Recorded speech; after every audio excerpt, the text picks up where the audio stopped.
Hi all. Sunday morning காலையில் ஒரு 10 மணி போல் எழுந்திரிச்சு பொறுமையாக தான் பிரேக்ஃபாஸ்ட் சாப்பிட்டோம். காலையில் பிரேக்ஃபாஸ்ட்டுக்கு 2 இட்லி, அதோட கொஞ்சம் சாம்பார், ஒரு பீஸ் சக்கரவள்ளி கிழங்கு. இன்றைக்கி நான்வெஜ் எதுவுமே எடுக்கலை. மதியம் லஞ்சுக்கு பச்சை பட்டாணி உருளைக்கிழங்கெல்லாம் போட்டு ஒரு புலாவ் மாதிரி பண்ணிவிட்டு அதோட எக் ரோஸ்ட் வச்சுட்டு கொஞ்சம் குக்கும்பர் ரைத்தா வச்சு லஞ்சை கம்ப்ளீட் பண்ணியாச்சு. ஈவினிங் போல் பீமா ஜுவல்லர்ஸ் போகலாம் அப்படின்னு சொல்லி கிளம்பியாச்சு.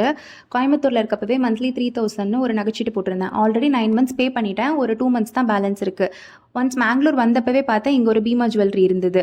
ஓகே, நம்ம இங்கே 2 மந்த்ஸ் பே பண்ணிட்டோம்னா இங்கே சிட்டை க்ளோஸ் பண்ணி நகை எடுத்துடலாமான்னு கேட்டுட்டு வந்துடலாம்னு சொல்லிட்டு ஸ்ட்ரைட்டாக கிளம்பி கடைக்கு போயிட்டோம். அங்கே போனதுக்கப்புறம் பார்த்தா அவங்க இது ரெண்டும் வேறு கடை, அண்ணன் தம்பி கடை. நீங்கள் க்ளோஸ் பண்ணுறதுன்னா அங்கே தான் போய் க்ளோஸ் பண்ணி எடுக்கணும்னு சொல்லிட்டாங்க.